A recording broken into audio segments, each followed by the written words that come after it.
Tonight I'm getting over my fear of handheld mics. This is okay, right? Okay, cool. So I'm a social worker and I own a private practice with a bunch of therapists in it.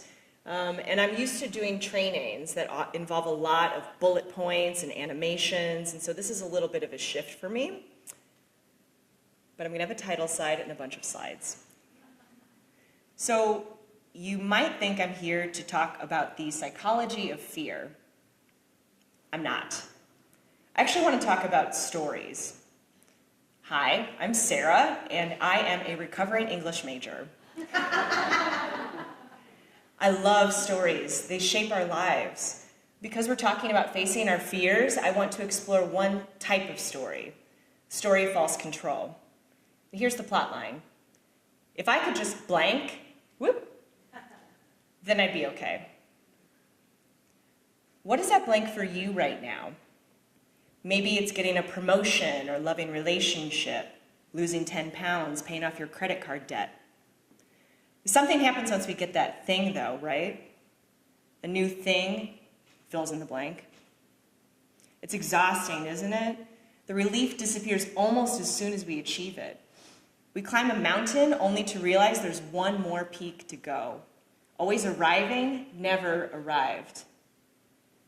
When you free yourself from the story, you achieve radical control. And here's how that feels. Imagine waking up each morning infused with a sense of purpose.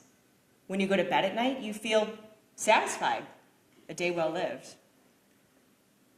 Really, picture that. What could you accomplish with that kind of confidence? Who might you choose to love fully? What could you create? What gifts could you finally share with the world? I want this for each of you because our world needs your love, your creations, your gifts. But first, English major moment, let's define this word control. As a noun, it means power, authority, it's a possession. I have control. As a verb, it means to influence. I control the outcome of my day.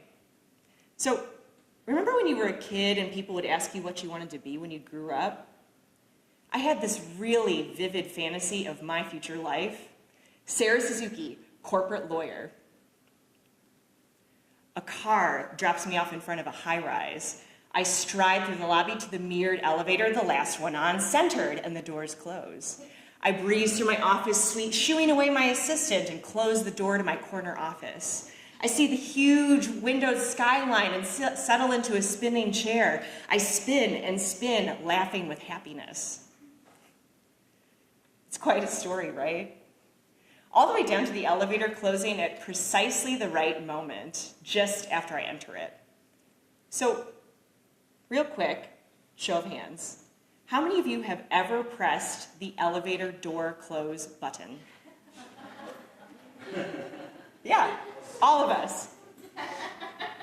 And how many of you press the door close button even though you realize it's deactivated?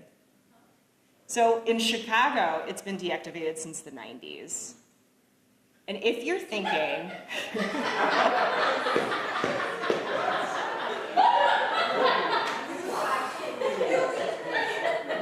there's a lot more I could say about that too. So, if you're thinking, wait, I've seen it work before, that's because the doors eventually close and our brain goes, ah, you did something. So building engineers actually have the buttons light up because research shows this gives us a feeling of control. It's a harmless illusion, but sometimes all of our actions end up being door close buttons, ones we press even though it's false control. See, my childhood fantasy was about control.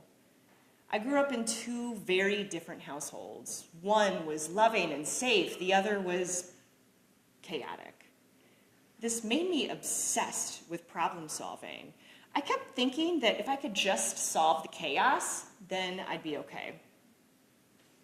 My failure to solve this strange puzzle made me feel like a failure. More definitions. You might be surprised to hear the word control derives from an ancient accounting term. It actually originally meant to check or verify a register against a duplicate. In other words, to audit. Audit. If you're wondering about that word, audit derives from the Latin word audite, which means to listen.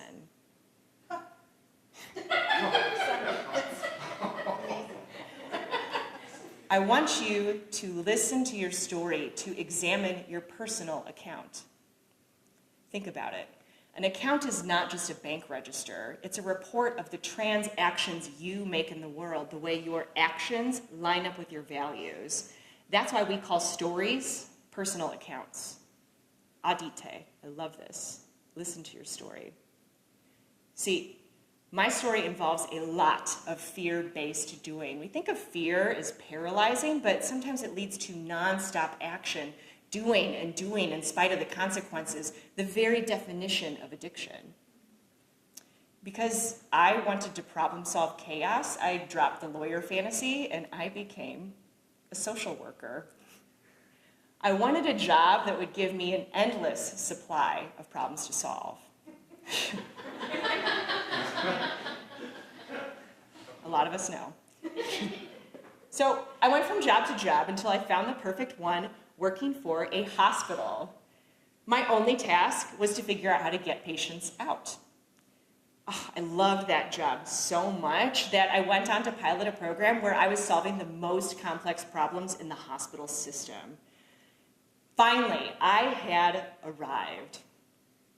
Except everyone around me seemed to think I was unhappy. Not me. I was totally addicted, going from problem to problem, organizing chaos, putting out fires. You can tell something bad is about to happen, right? Audite. Listen to your story. If I had paused even once, I might have asked myself, are my actions lining up with my values? But I didn't pause. I just kept pressing the door close button. One Sunday morning, I'm riding my bike to work. I'm about to clear an intersection when an SUV runs a red light and hits me at full speed, straight on, boom. The ambulance brings me to my hospital. There I am, surrounded by people I know, coworkers like Dorothy waking up in Kansas. My coworker turns to me after I find out that I've got a concussion, and she says, "Do you want me to bring your stuff upstairs for when you're done?" I look at her and I say, "No." For 1 minute, though, I kind of think about it. That's how much I love the job. But I try to be reasonable, and I take 3 days off. Day 4, I'm back, ready to work, except I can't. The concussion has left me unable to think. I can't solve anything. When my doctor's filling out the forms for medical leave, she says, "You know, something about this feels cosmic." Cosmic? My fear of failure has come true, and she says, "Cosmic?"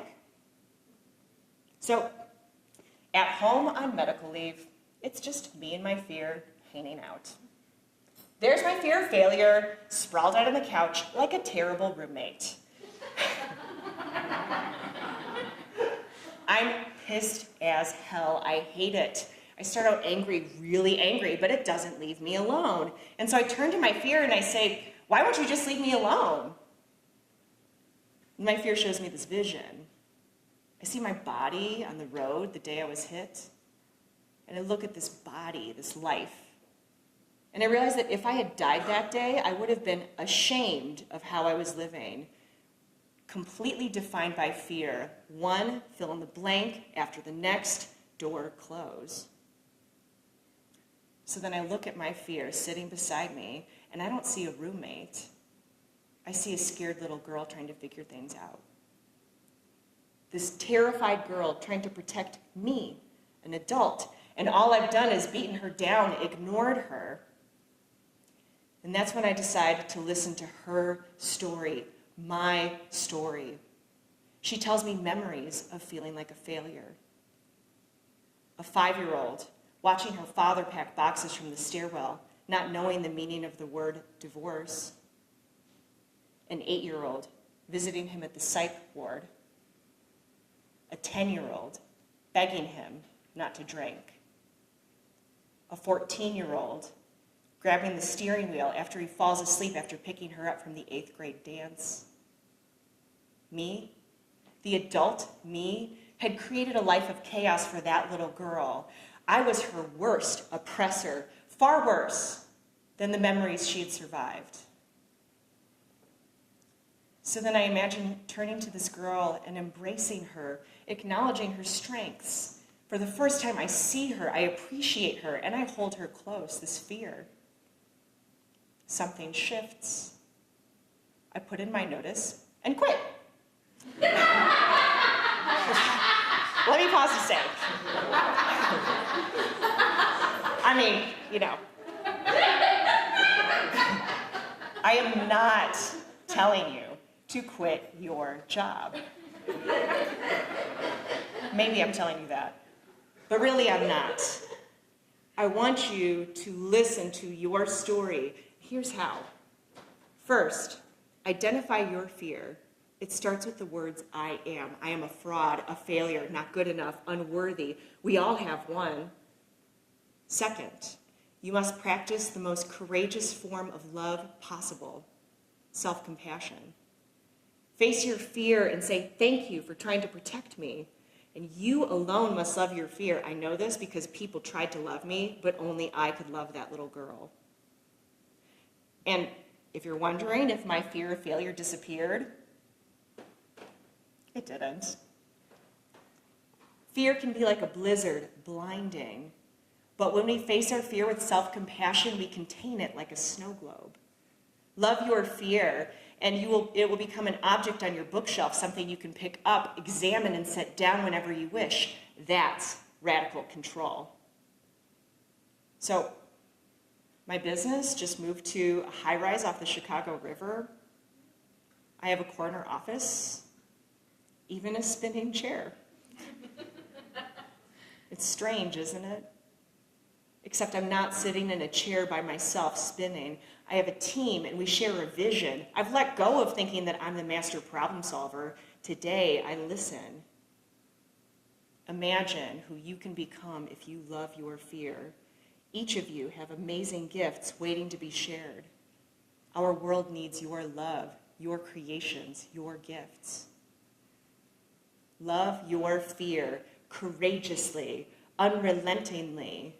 Do this, and you will find you wake up each morning infused with a sense of purpose and go to bed at night satisfied, a day well lived. Adite, listen to your story. Thank you.